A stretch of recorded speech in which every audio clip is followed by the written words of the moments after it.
Hey, true crime fans, welcome back to the channel for Criming Out Loud. This is our Crime Me to Sleep series where we are reading While Idaho Slept.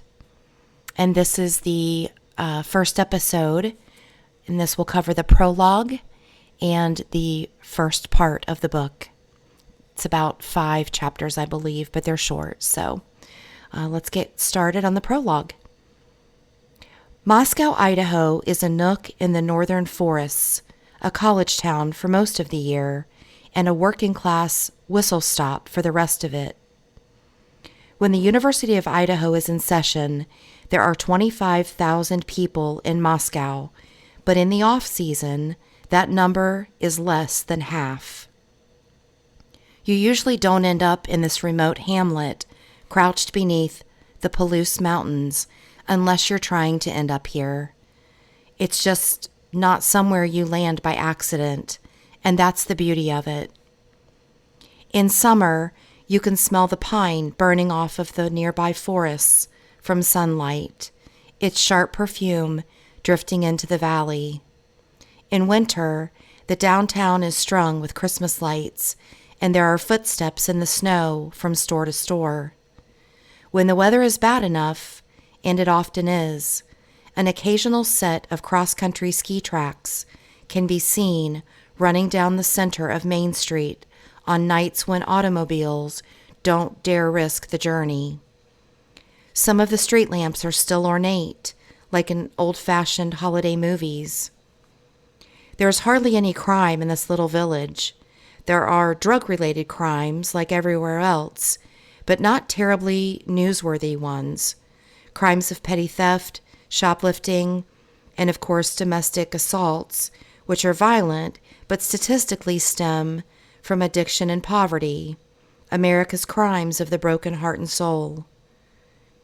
In mid-November 2022, just weeks before Moscow would be hunkered down for one of its notorious North Idaho winters, the 37-member Moscow Police Department had its first murder case in 7 years, a quadruple homicide. 4 University of Idaho students had been stabbed to death overnight in an off-campus house squatting against a hillside cluster of equally collegiate multi-tenant units. According to the Moscow police, it was around 4 a.m. when a then unknown subject, or unsub in police terminology, entered this co-ed residence under the cloak of darkness, just yards from the college campus, and then, with a hunting-style fixed-blade knife, made short work of his victims, stabbing them to death. The savagery was breathtaking, the motivation unimaginable. The coroner had initially stated that all 4 victims at 1122 King Road were likely to have been asleep. Some had defensive wounds. If asleep, they would have awakened and struggled as they were being attacked, and each was stabbed multiple times in various areas of their bodies, including fatally in the upper torso. There was a lot of blood, the Latah County coroner, Kathy Mabbutt, had told the regional CBS news station. It was a very sad scene. She was downplaying the horror in those bedrooms and would later privately discuss the crimes in far more graphic detail with family members of the victims. The killer had torn the victim's flesh with a massive knife, she'd said, the way a deer hunter might tear into his prey when dressing it out. Also later, investigators would reveal that the victims likely hadn't been asleep after all. One of the victims had also reportedly suffered what's known as overkill, when a murderer doesn't stop at death but just keeps stabbing. There were 5 housemates and 1 visiting boyfriend in the residence that night. 2 of the 6 were unharmed. The rest were attacked so viciously that blood leaked out of the house and seeped through the floorboards, dripping along the concrete foundation beneath one of the bedrooms. Murdered that night were Kaylee Gonzalez and Madison Mogen, both 21, their housemate Xana Kernodle, 20, and her boyfriend Ethan Chapin, also 20. All four had ties to Greek life, the fraternity and sorority social class system, and all four would soon become international obsessions. It was the brutality of the murders that drew public attention, and then, with no arrests made in the initial weeks, citizen sleuths took the investigation into their own hands. They stalked the victims' social media profiles, looking for clues, and started YouTube channels and TikTok profiles dedicated solely to the case. And because many had been monetized on their channels, a frenzy of knockoff channels soon began, with millions of international followers possessing no investigative expertise now speculating on the crimes. The victims were out of central casting. Kaylee and Maddie, movie star blondes. Ethan, a young John F. Kennedy Jr. or Robert Pattinson look-alike, tall and sturdy-jawed, and always alongside his girlfriend, Xana, who fit perfectly under his arm in photos, her smile seeming to buoy him. They all looked good on camera, and the mainstream media took notice. The town of Moscow seemed to have lost its innocence overnight, and many in this normally trusting community, where doors were often left unlocked, almost immediately ordered security cameras for the exteriors of their homes. Some students even began carrying concealed handguns on their walks through campus. In this deeply red state, no permits were required. Fox and News Nation were the first to descend upon Moscow to cover the official investigation, and soon every major network in America would arrive. The paparazzi also showed up in droves, taking photographs of the, quote, murder house, as it became known, at 1122 King Road. One of the victims' fathers, Steve Gonzalez, spoke to a Fox reporter in front of the Moscow police station on a bitter cold night when the investigation was just days old, exhaling in frustration when he revealed that he had been asked by investigators not to disclose what the coroner had told him, how his daughter had been brutalized. Requests for silence are standard early in homicide cases, but Gonzalez, a cat-branded sweatshirt and ball cap, his eyes ice cold in the middle but beet red at the rims from crying, wasn't having it. "I paid for that funeral," he said, and nobody was going to tell him what he could or could not speak to the press about, not while the cops were still looking, seemingly unsuccessfully, for his daughter's killer. "You ain't taking that from me," he said. His daughter had come back to him in a box, he'd added bluntly, then stumbled over his words. The loss, compounded by the pressure of not knowing who had done this to his little girl or why, was buckling him. Gonzalez's wife, Christy, nudged him on camera. "Calm down," she said quietly.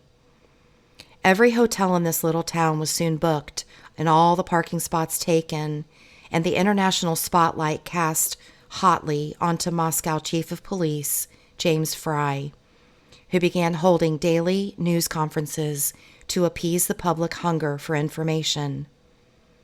At the first of them, Chief Fry explained that the crime scene was the worst he had ever seen. Investigators had found no murder weapon, and they currently had no leads, none they were speaking of anyway. Eventually, Fry added emotionally, "We do not have a suspect at this time, and that individual is still out there." He was teary-eyed, and neither the cameras nor the world could look away. Part 1, Chapter 1. On November 12, 2022, Kaylee Gonzalez and Maddie Mogen college roommates and best friends since middle school, headed out for a night of fun at the Corner Club bar in downtown Moscow, Idaho. It was an overcast Saturday night, following an afternoon when the national headlines had been dominated by two large planes that had collided in midair and then burst into flames, cartwheeling to the ground and shutting down a Dallas freeway. Not that most college kids in this town paid much attention to the daily news elsewhere in the country. Moscow was a hideaway for many of the world's stresses, which made it a special place. The mountains were wrapped around the community, and it felt cozy inside that blanket of simple living. The temperature outside in Moscow that night was 32 degrees, the exact freezing point, but Idaho kids became accustomed to harsh weather. Kaylee wore only a light sweatshirt and jeans with trendy holes across the knees, white sneakers on her feet. Maddie wore jeans frayed at the bottom like Kaylee's, and a pink, form-fitting midriff t-shirt beneath a black jacket big enough to belong to somebody's father, the arms overly floppy, the hem hanging to her thighs. Inside the concrete bunker-style establishment, sports memorabilia and neon beer signs hung on the walls, and several large televisions above the bar top cast their light across Kaylee and Maddie while they drank from long-necked bottles of beer.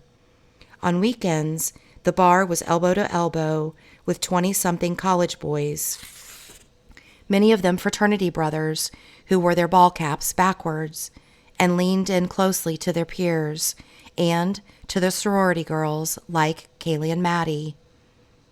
The Corner Club was a hub for Greek social life off campus, and Kaylee and Maddie were regulars there, mingling among the cinder-block buildings' raised drinking tables, their feet shuffling through spilled beer on the floor, their friends arriving all evening long through the metal door with steel mesh inside of its sliver of a window.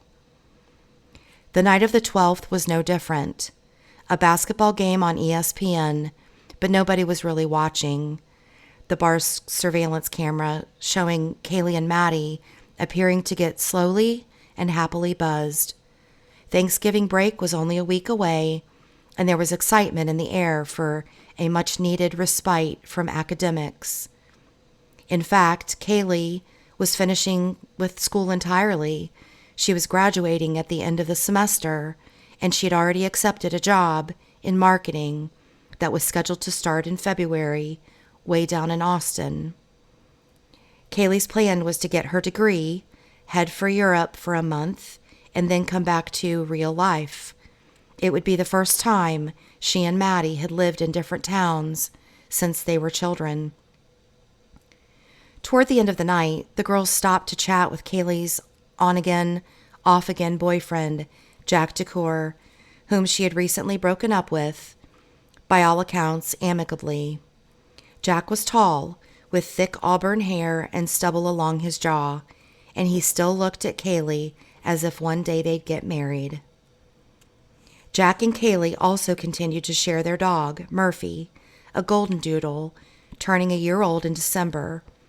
And though its human mom and dad were recently separated, the former couple still had a connection. Family and friends knew it. Jack and Kaylee knew it and spoke to it about their peers, and it was obvious in the Corner Club. Jack and Kaylee's body language was as friendly as ever. For a while that night, Maddie separated from Kaylee and had a long conversation with one of the club's bartenders, Adam Lauda, a chiseled, handsome young man. Lauda was also in a fraternity and was a close friend of Jack DeCour's. Maddie and Lauda might have made a good-looking couple, but Maddie already had a boyfriend and was known to be deeply committed to him and very much in love. By the time Kaylee and Maddie left the bar, it was well after 1 a.m. They each appeared slightly drunk on surveillance cameras and were accompanied by an acquaintance named Jack Showalter, who was reportedly tagging along to make sure the two girls got home safely. Together, the trio walked 2 blocks down Main Street, their breath visible in the cold air and the sidewalk lit by storefronts and passing traffic. A camera overhead caught Showalter in black jeans, a black jacket over a light-colored hooded sweatshirt, and a black baseball cap, turned backward. Kaylee and Maddie chatted, while Showalter appeared reserved. The girls acted oblivious to his presence, the way girls who are best friends will sometimes do to the boys outside their bond. Maddie playfully swung one of the oversized arms of her jacket, and Kaylee, sounding equally playful but also slightly annoyed, asked her, "Maddie, what did you say to Adam?" Maddie responded, "Like, I told Adam everything." But they didn't get into what everything was, not in front of Showalter right then. Just after 1:30 a.m., the 3 of them stopped at the Grub Truck, a popular outdoor canteen for late-night snacking on mac and cheese varieties. The 5 cheese mac, Death by Garlic mac, Mac of Fire, or for late-night sweet tooths, the Berry Nutella cheesecake burrito. Parked along Main Street, the Grub Truck often drew a sizable after-hours crowd on the weekends. The night of the 12th and into the morning of the 13th, which it now was, the eatery was swarmed by college students returning from the bars. Like Kaylee and Maddie, most appeared slightly drunk while they stood around on the sidewalk, chatting as they waited for their food. Kaylee asked for the carbonara, her exuberance seemingly alcohol-induced. She told Maddie they could split the food. Like friends on a playground splitting sandwiches, Gonzalez, with more money, family, the confidence of knowing where your next meal might come from, and Mogan with maybe less. Maddie's family life had long been repaired, but she had been a product of divorce, and her father had had brushes with the law early in her life. Kaylee and Maddie waited approximately 10 minutes to receive their food. Maddie was shivering, finally feeling cold it seemed, but with her long-armed jacket still dangling open around her cropped shirt. Showalter, already dressed more warmly than the 2 girls, turned his ball cap forward and pulled his hood over his head. In the meantime, Kaylee quietly ordered a rideshare, and the 2 girls continued to mostly ignore Showalter, who by now was talking to a male peer beside him. Suddenly Maddie turned in the direction of Showalter and his acquaintance, pointing at them mischievously. "Fuck you," she said, but it was almost as if to nobody, the kind of random outburst alcohol can bring about. She didn't appear truly angry. In fact, there was still a smile on her face. Showalter continued his conversation with his peer while Kaylee and Maddie began to whisper together. Kaylee nodded her head sideways in a gesture that usually means, "Let's get out of here soon," and that's what they did. When their food came, Showalter happened to be distracted by his conversation. Kaylee and Maddie jumped into their rideshare, leaving Showalter behind without so much as a goodbye. It was the last time anybody at the Grub Truck would see the 2 girls alive. Chapter 2. Ethan Chapin was tall, dimpled, and athletic, raised by an intact family just north of Seattle. His height had always been intimidating, but friends described him as a gentle giant, always with a smile on his face, always with a positive attitude and big-hearted. Ethan was also the firstborn of triplets, with a younger brother who eventually surpassed him in height, and a sister whose eyes sparkled with life. Their childhood in beautiful northern Washington had been picture book. Their parents with good jobs and a vacation home, the children photographing like Eddie Bauer models in the clean mountain air, smiles as wide and honest as money can buy. The family was outdoorsy and active in their community, and all three siblings had enrolled in the University of Idaho, just a few hundred miles from where they had grown up. Ethan was studying in the Recreation, Sport, and Tourism Management program, which fit well with his active lifestyle and happy-go-lucky nature. When he met Xana Kernodle his freshman year, she appeared to share his outlook on life. She made friends as easily as he did. She even made a habit of befriending the moms of her friends and had their numbers in her phone. There was a welcoming pep in her. Ethan and Xana had become chummy and then began dating soon after. A marketing major, Xana seemed to know everybody on Greek Row, the area where most of the students in fraternities and sororities resided, and like Ethan, she was athletic, her frame and spirit honed by early years as a gymnast.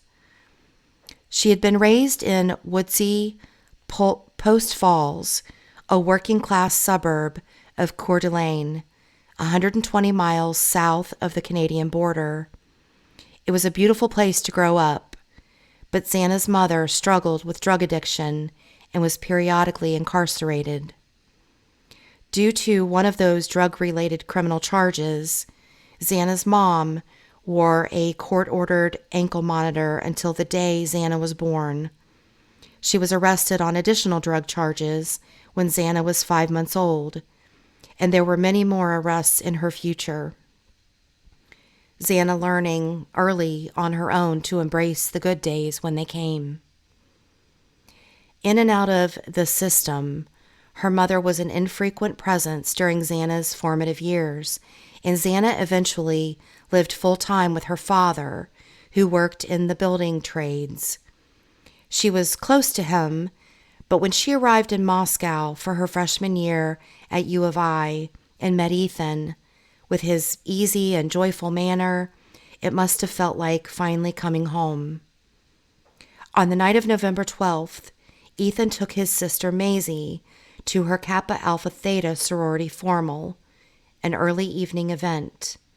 Their brother Hunter joined them as Maisie's roommate's date. The triplets were together, dressed in evening wear, both of the boys with their shirts unbuttoned to the collarbone, their blazers fitted to their broad shoulders. Maisie and her roommate wore silky strap dresses that clung to their torsos, bared their shoulders, and reflected the overhead lighting when they posed for photographs, smiling and laughing. Ethan's hair had grown floppy and thick, but was styled cleanly across his brow, and he wore a light mustache, a popular choice on campus. He looked good as his sister's co-pilot. Everyone knew he'd do anything for his siblings, and his day-to-day behavior showed that. Family and Xana were everything to Ethan. According to friends, he met up with his girlfriend right after Maisie's formal, and by approximately 9 p.m., he and Xana were at the Sigma Chi house, where Ethan lived with his fraternity brothers, only a quarter-mile downhill from the King Road residence. At Sigma Chi, a small party had begun to grow into a larger one, and Ethan and Xana indulged along with their peers. Hanging in a prominent position on the wall were the official Sigma Chi standards. A respectable fraternity brother was a man of good character, good morals, a congenial disposition, and a deep sense of personal responsibility. Ethan embodied those qualities, and Sigma Chi was where he belonged, partying with his chosen brothers, his girlfriend beside him and a beer in his hand. He and Xana were not yet of legal drinking age, but behind the walls of Sigma Chi, nobody of authority knew the difference. Later in the night, Ethan and Xana made their way uphill to 1122 King Road, passing the large, grassy band field that gathered moisture in the frigid temperatures and usually soaked through the toes of anything other than solid leather shoes. The sky was so overcast that the night that night that it hid the moon, but the streetlights along King Road were bright enough to see by as they approached the house Xana shared with her roommates. Perched on a sloping plot that offered privacy amid the gaggle of multi-tenant housing units surrounding it, the structure at 1122 was built irregularly, shaped like 3 tiers of a Jenga stack. The front door, although locked by a number-coded safety pad, was warm and welcoming to the many visitors the girls often had. A cheery autumn wreath promised hospitality to friends coming up the long driveway, with its oversized parking pad that comfortably fit the half-dozen cars regularly parked there, as well as the extras that arrived when the girls threw parties. Along the back, abutting the hillside to the east of the house, where the sun would rise, was a walk-up second-story deck with a sliding glass door that entered into a common area. This was the most frequently traveled path into the house on party nights, or during those early school days when the weather was still warm enough to barbecue or drink beer on the concrete deck. The slider door was frequently unlocked, since the front door keypad was a nuisance. The keypad wasn't that safe anyway. Plenty of the housemates' friends knew the code, only 3 months into the school year. Ethan and Xana, not old enough for the off-campus bars, were sometimes home earlier than Xana's housemates, and from Xana's bedroom they could often hear people coming and going through both the slider and front door. But the house was quiet that night as Xana brought Ethan home. None of the neighbors were throwing parties, and the narrow road out front was mostly deserted of pedestrians beneath the glowing streetlights. Ethan and Xana walked up to the house, making that journey together for the final time. Chapter 3.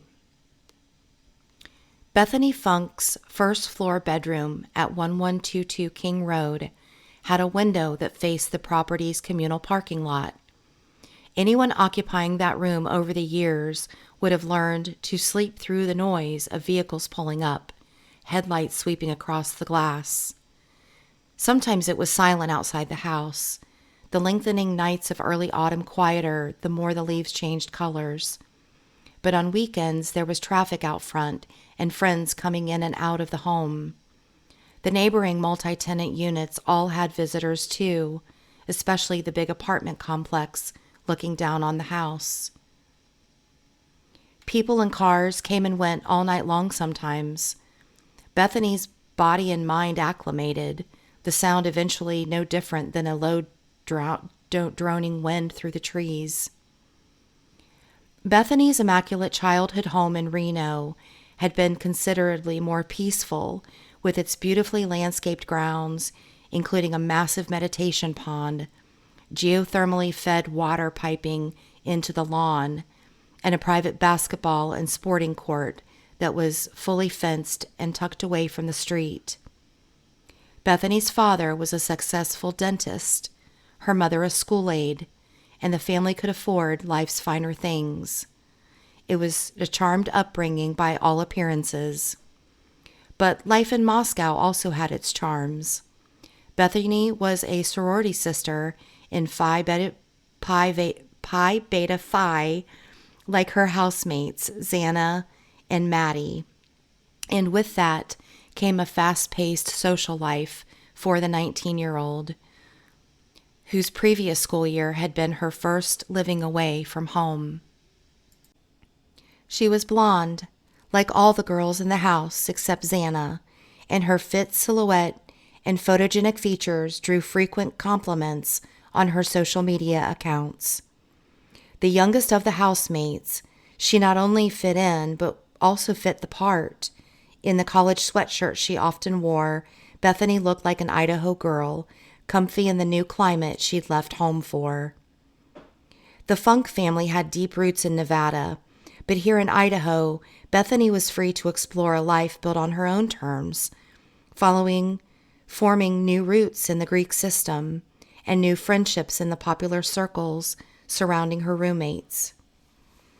After spending the evening of November 12th off campus, Bethany had reportedly returned home at approximately 1 a.m. The small cluster of hardwood trees reflected in the sliding door behind the house had not yet dropped their leaves. They were dark and shadowy and hard to see through up the slope. Even on a clear night when the moon shone brightly overhead, the 50-foot grove of trees and underbrush rising between the King Road house and an upper-level accessory parking bluff made for limited visibility past the rim of the girls' backyard. The parking bluff itself, technically apportioned to the 49-unit brick-built Queen Apartments, could sometimes be used for overflow visitors to 1122, although that happened infrequently. In cold weather, it was common for vehicles to be left idling on the bluff while warming up, and in all seasons, it was regularly used by food delivery drivers and personal visitors to the 3-story Queen complex.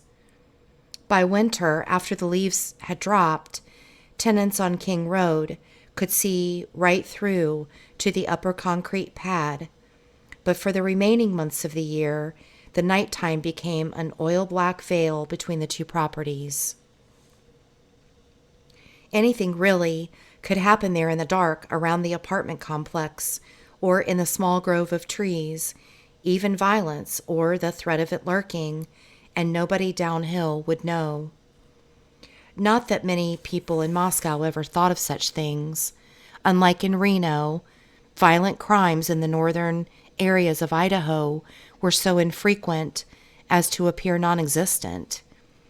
Even an unlocked fishbowl of a house in Moscow, with its windows often with curtains undrawn, felt like one of the safest places on earth to come home to. Bethany had retired to her first-floor bedroom shortly after returning to King Road on the 13th. Ethan and Xana were on the second floor. Bethany shut the door to her room and soon climbed into bed. Investigative reports indicate that she slept through Kaylee and Maddie coming home from the grub truck.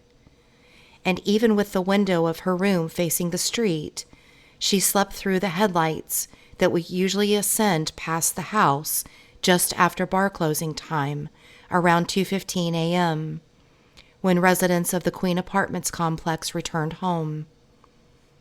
Crucially, Bethany slept through another set of headlights, low against the ground, from a sedan that slowly entered the neighborhood, then climbed the hill past 1122 King Road.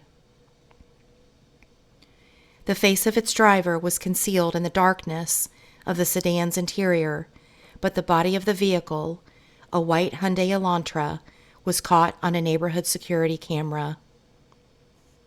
The driver of the vehicle made one pass by the residence at approximately 3:30 a.m., heading toward the Queen Apartments, where the vehicle circled and returned, creeping downhill past 1122 King Road now, its low beams refracting off the pavement.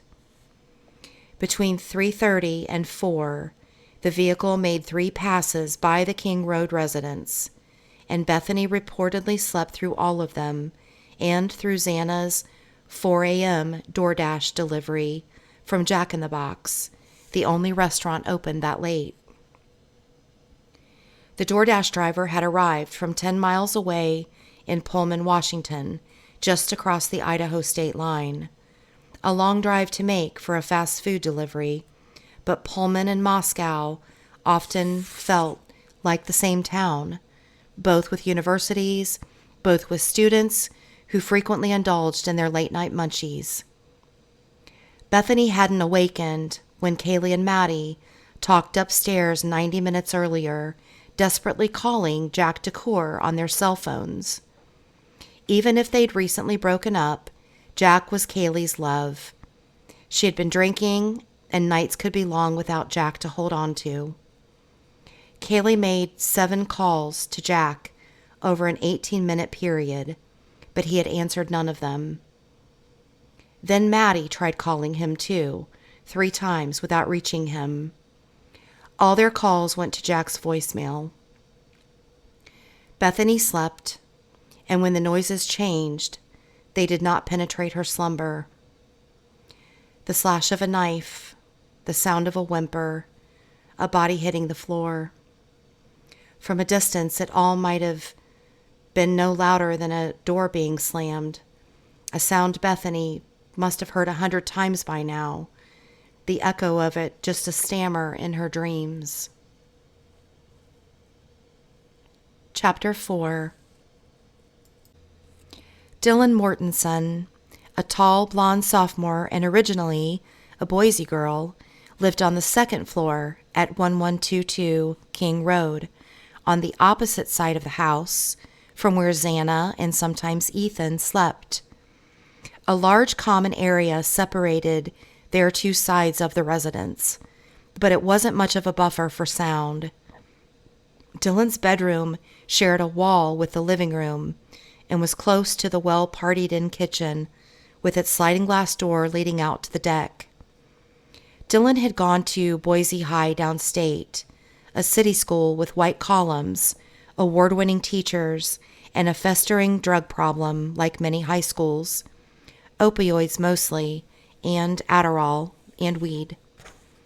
She had been raised primarily by her mother and stepfather, but her father, Brent, remained a large presence in her life, not just psychologically, but physically too.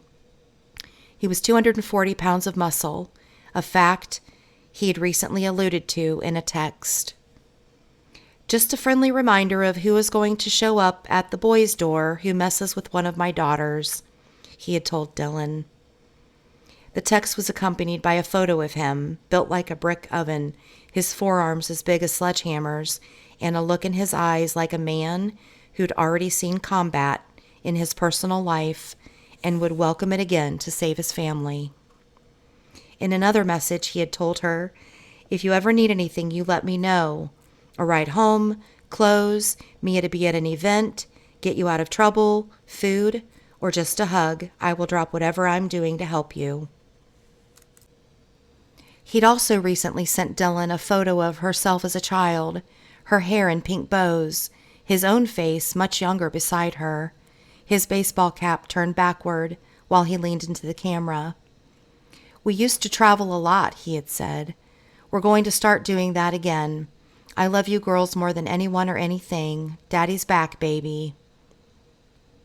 Dylan posted screenshots of Brent's messages to her social media. She could have stayed for college in Boise near her father. Boise State was the university where most Boise High students ended up. The tuition was affordable, the grade point average for admissions doable, and for many students, going to college in the comfort of their own backyard was preferable. But not for Dylan.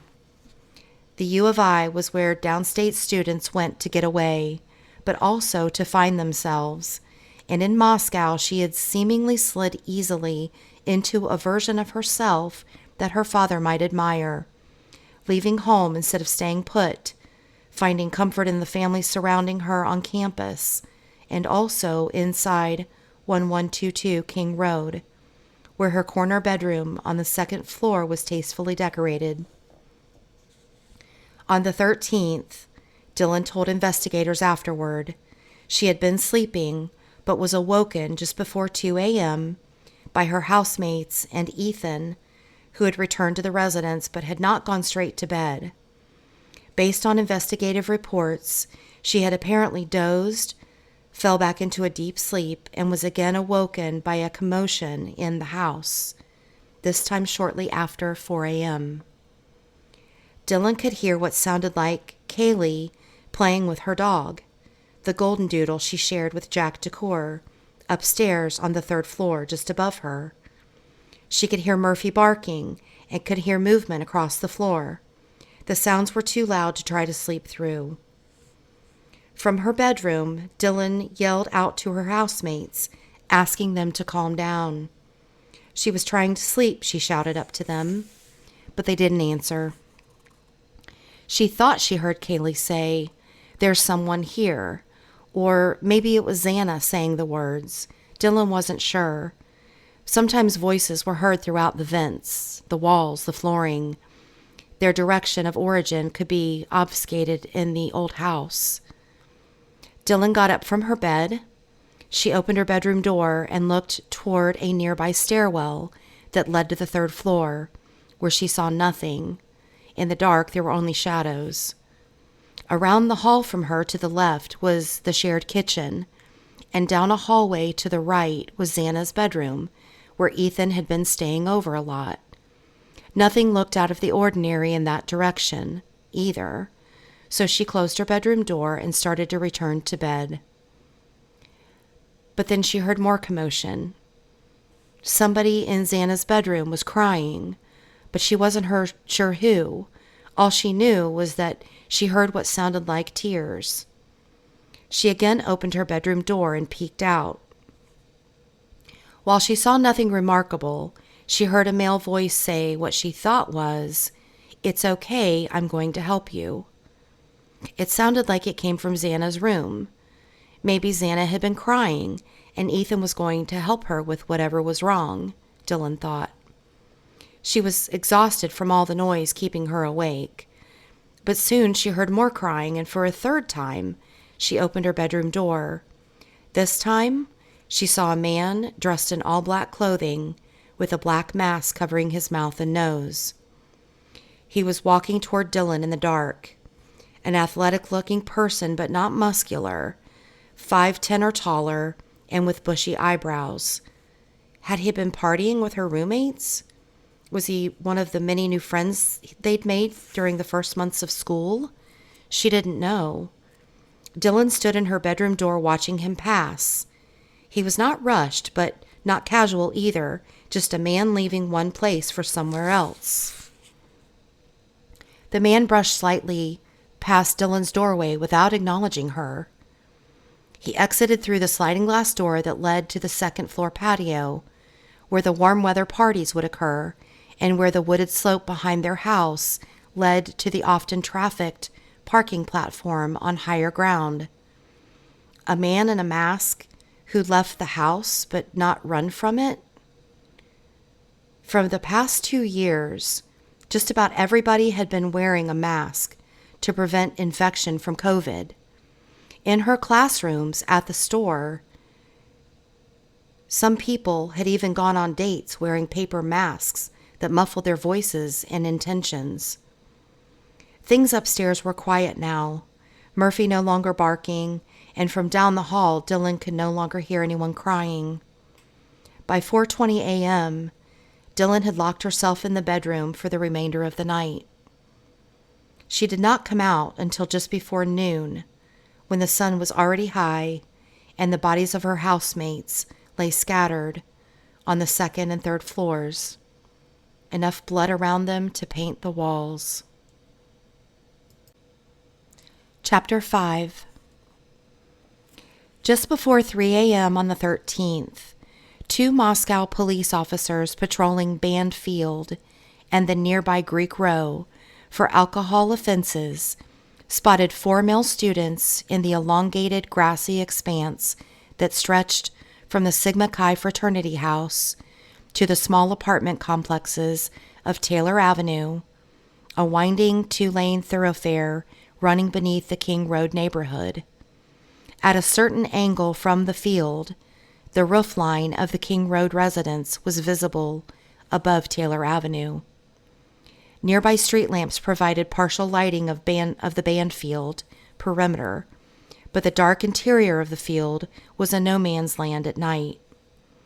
The cops got out of their vehicle and attempted to make contact with the young men, all of them wearing athletic shoes and jeans, none wearing coats to shield them from the frigid temperatures as they hurried on foot across the field.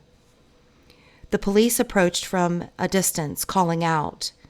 The first young male, carrying 2 unopened beers, complied with the stop request. The police wanted to confirm that he was of legal drinking age. It became clear that he was not traveling with the other 3, who had now taken off across the field and returned only when one of the officers went after them. The first young man, wearing a ball cap and a USA jersey, appeared sober and had broken no laws, so he was let go after his age was verified. As seen in body cam footage, the other 3 young men nervously returned. They lined up as if by instinct when facing authority figures. One crossed his arms from the cold, one jammed his fists into his pants pockets, and a third cocked his hip, then removed his baseball cap. "You guys take off on me?" the officer asked them.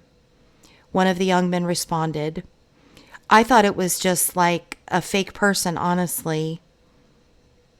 "How many fake people are out here that you've experienced?" the officer asked.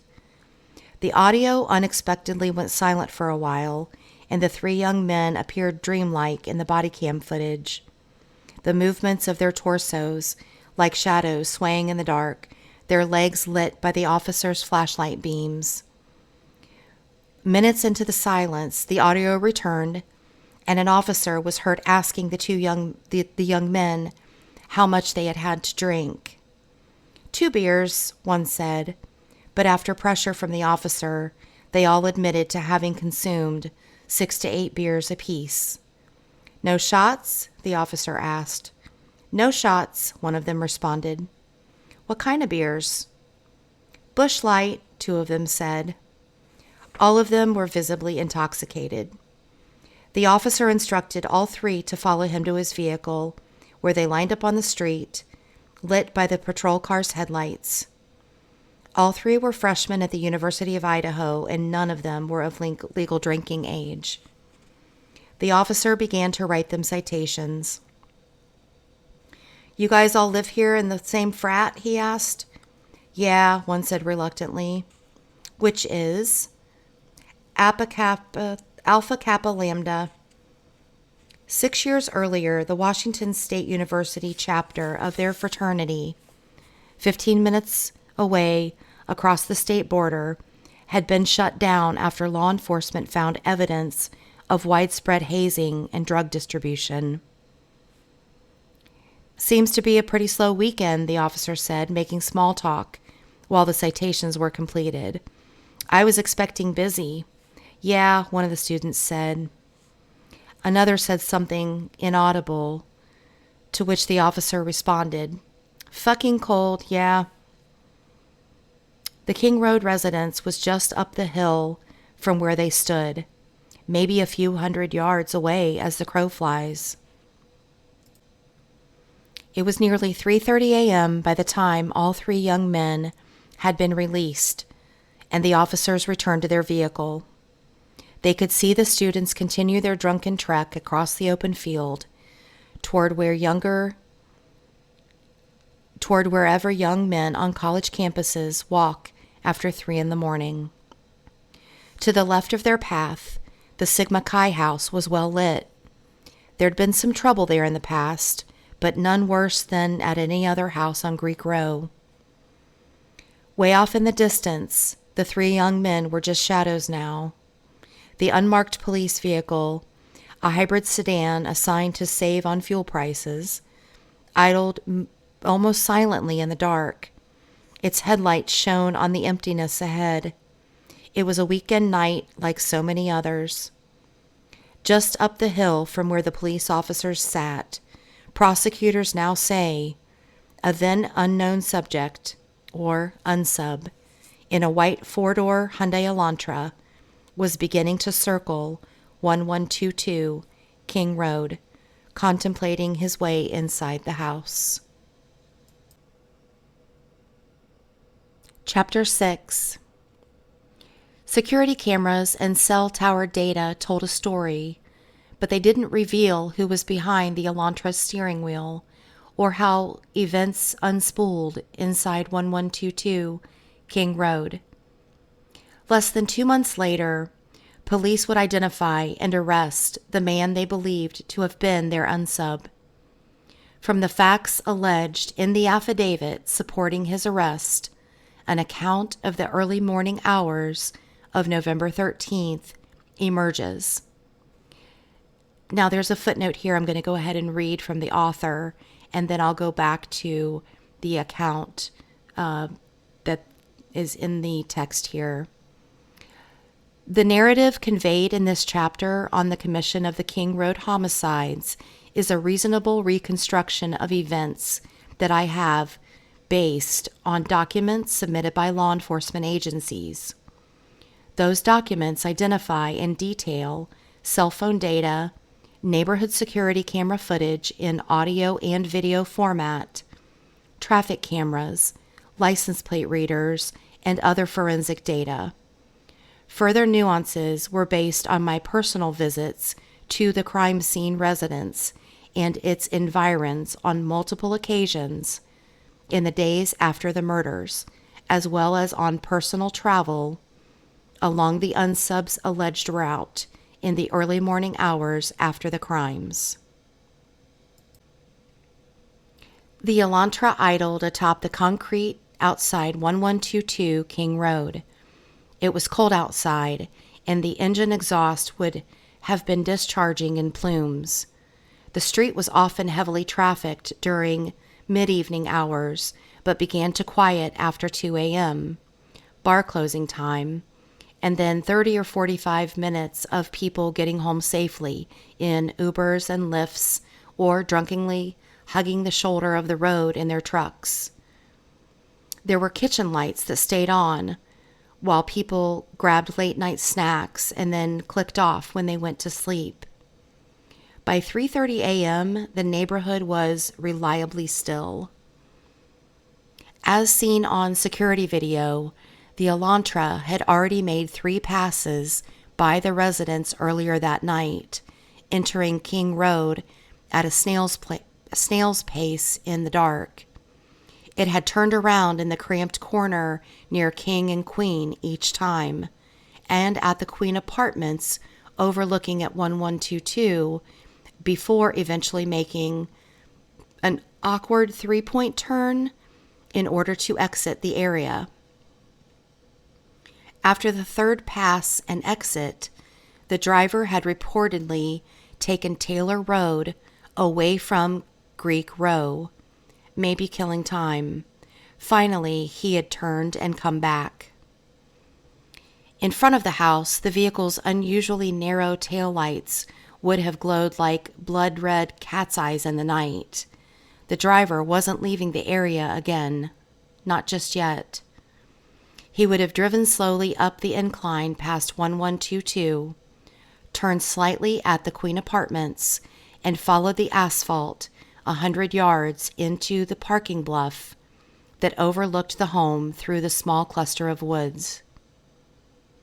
Kaylee Gonzalez's bedroom could be seen at on the top floor of the residence, and on the floor beneath it was the sliding glass door that led inside.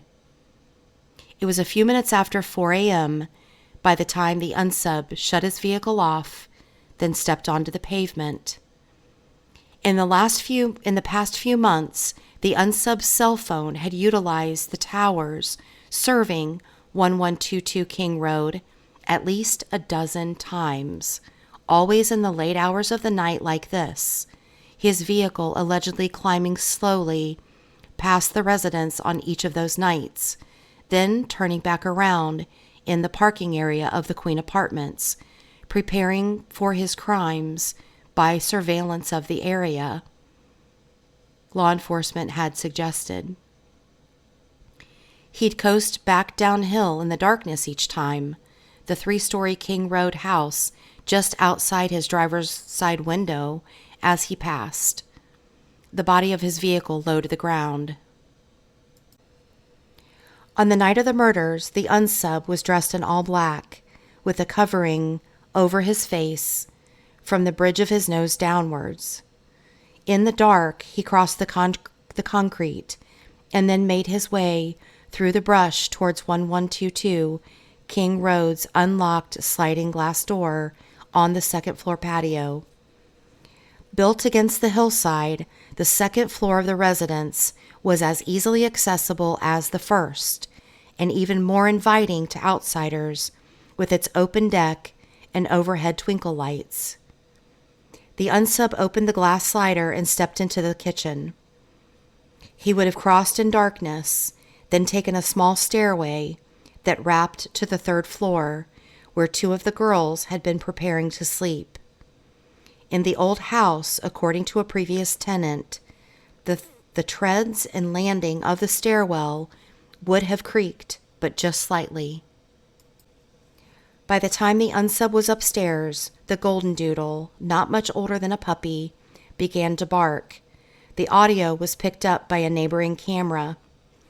He barked through the bloodshed and through the sounds of the two girls, these best friends since junior high, struggling, but then eventually falling beside each other in the same bed, the gashes in their bodies made by a fixed-blade hunting knife so long it could have a watermelon in one stroke, and so quick as to be impossible to successfully defend against. From downstairs, a female voice yelled up to be quiet. She was trying to sleep. She had shouted up the winding hallway.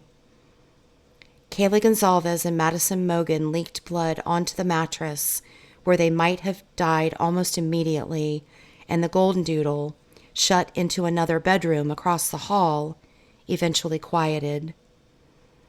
The unsub went back downstairs, creaking toward the second-floor landing and the small hallway off the kitchen that led into the communal living room, where the King Road girls often had filmed TikTok videos, sometimes drinking, often laughing. They were girls like the ones that other people had gone to prom with. Popular girls wearing bright colors, smiling for the cameras of their friends. The unsub would have met Ethan Chapin, 6 feet 4 inches tall, in the doorway of Xana's bedroom. The sharpened steel hunting blade in the unsub's right hand was an uneven match for the one-time high school basketball player, athletic as he was, who was likely slain near the doorway's threshold and then shoved inside, the veins of his neck brutally severed. Xana Kernodle, tiny at 5'3" and approximately 112 pounds, put up a fight. Her arms took defensive wounds, but to the unsub, killing Xana was no more difficult than cutting through weeds along a foot trail, as easy as stepping forward. The time was approximately 4:20 a.m. when the unsub got back into his Elantra and sped away from King Road, leaving Moscow entirely. He drove his Elantra south, taking US 95 for a little over half of an hour into the darkness that Moscow's industrial environs dumped into. He passed the small community of Blaine in the remote Palouse farm country. So dark at night it looked like outer space stretching to either side of his headlights. There were gravel roads and ponds and creeks out there, but they were also lost to the expanse. Though even more remote country, he traveled slowly with no moon to see by. In time, he swung back north again through Washington State on US 195 toward Pullman Washington State University campus. There was a heavy grade to the road and wide open steps spanning from the shoulder, and overhead the sky was black as tar. There were homes, but they were sporadically placed amid the rolling farmland that in that summer would come alive, but just days ago had become brittle with frost. In the dark, his headlamps jostled over ruts in the road, the way lives are sometimes jostled by bumpy chance and unforeseeably. On the bed beside Maddie Mogan, he had left the sheath of his knife.